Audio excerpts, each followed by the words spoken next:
क्या आपने कभी सोचा है कि कोई शक्ति अनंत हो सकती है, कोई ऐसा जो कभी जन्मा ही ना हो और कभी मरे भी नहीं, एक ऐसा देव जो समय से परे है, जो इस सृष्टि के आरंभ से पहले भी था और इसके अंत के बाद भी रहेगा। वह शक्ति है भगवान शिव। लेकिन क्या भगवान शिव आज भी जीवित हैं? क्या वे आज भी कैलाश पर्वत पर तपस्या में लीन हैं, या यह केवल आस्था और विश्वास की बात है? आज हम आपको इस रहस्य से पर्दा उठाने वाली एक अद्भुत यात्रा पर लेकर जा रहे हैं। दोस्तों, ये वीडियो केवल एक कहानी नहीं, बल्कि एक आध्यात्मिक रहस्य है जिसे जानकर आप हैरान रह जाएंगे। तो वीडियो को अंत तक जरूर देखें, और अगर आपको हमारी ये कोशिश अच्छी लगे तो अभी लाइक का बटन दबाएं और अपने विचार हमें कमेंट में बताएं।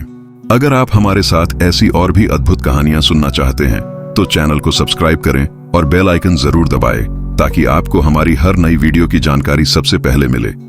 तो चलिए दोस्तों, शुरू करते हैं इस अनोखी यात्रा को। एक पल के लिए अपनी आंखें बंद करें और कल्पना करें, एक ऊंचा बर्फ से ढका पर्वत, चारों ओर सन्नाटा, हवा में एक अजीब सी गूंज, और उस शिखर पर एक अनंत शक्ति का आभास। यह है कैलाश पर्वत, वह स्थान जिसे भगवान शिव का निवास कहा जाता है। हम बात करेंगे 3 सवालों की। पहला, क्या शिव आज भी कैलाश पर्वत पर ध्यान में लीन है? दूसरा, क्या कोई आज तक कैलाश के शिखर तक नहीं पहुंच पाया? और तीसरा, क्या शिव को सिर्फ ध्यान में ही अनुभव किया जा सकता है? तो चलिए शुरू करते हैं इस रहस्यमयी यात्रा को। सबसे पहले आइए बात करें कैलाश पर्वत की। हिमालय की गोद में बसा यह पर्वत सिर्फ एक पहाड़ नहीं है, यह एक आध्यात्मिक केंद्र है।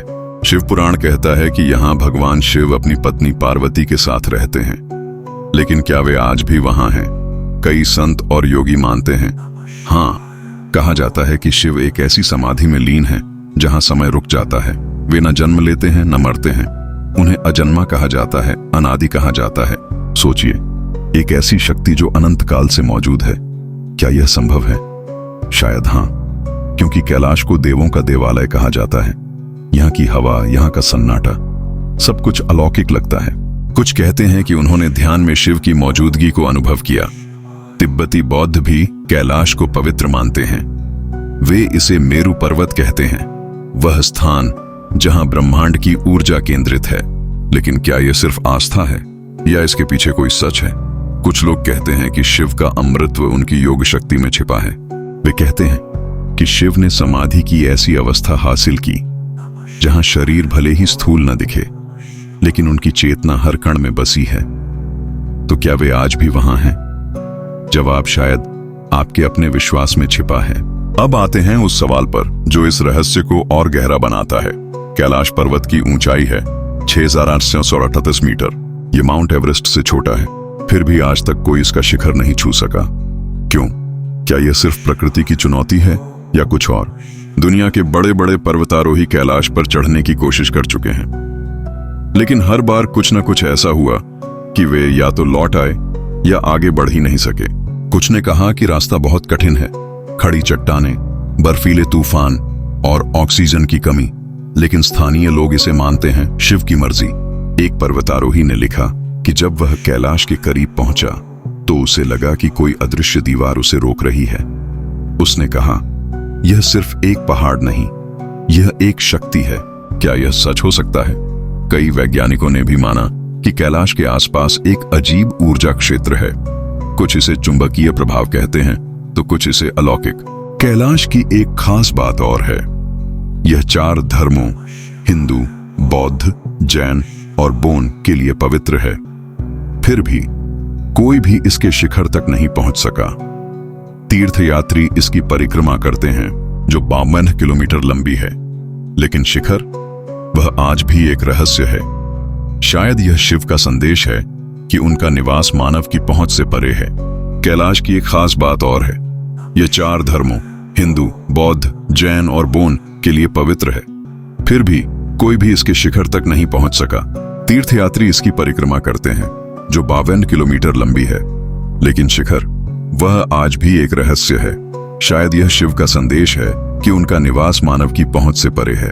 अब आखिरी सवाल, क्या शिव को सिर्फ ध्यान में ही अनुभव किया जा सकता है? शिव को आदि योगी कहा जाता है। वह पहले योगी जिन्होंने मानवता को ध्यान का रास्ता दिखाया। सोचिए, एक ऐसी शक्ति जो न दिखे, न छुई जाए, लेकिन महसूस हो। शिव पुराण कहता है कि जब कोई साधक गहरे ध्यान में डूबता है तो उसे शिव का आभास होता है, कोई प्रकाश, कोई शांति या कोई ऊर्जा। कई संतों ने कहा कि कैलाश पर ध्यान करने से उन्हें लगा कि शिव उनके सामने है। क्या यह उनकी कल्पना थी? शायद नहीं। सद्गुरु कहते हैं कि शिव कोई व्यक्ति नहीं, एक अवस्था है। वह शून्य है और वह संपूर्णता है। उन्हें देखने के लिए आंखें नहीं, अंतर्मन चाहिए।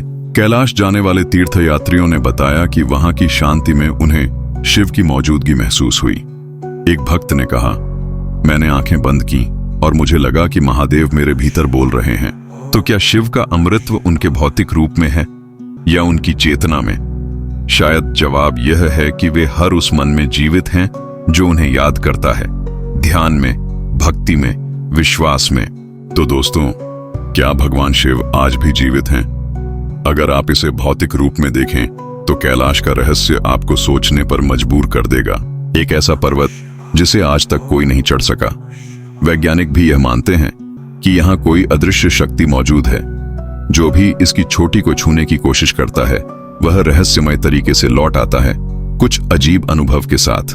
क्या यह भगवान शिव की उपस्थिति का प्रमाण है या फिर यह केवल एक दैवीय संकेत है कि शिव को बाहर नहीं, भीतर खोजो? अगर आप इसे आध्यात्मिक दृष्टिकोण से देखें तो शिव हर कण में बसे हैं।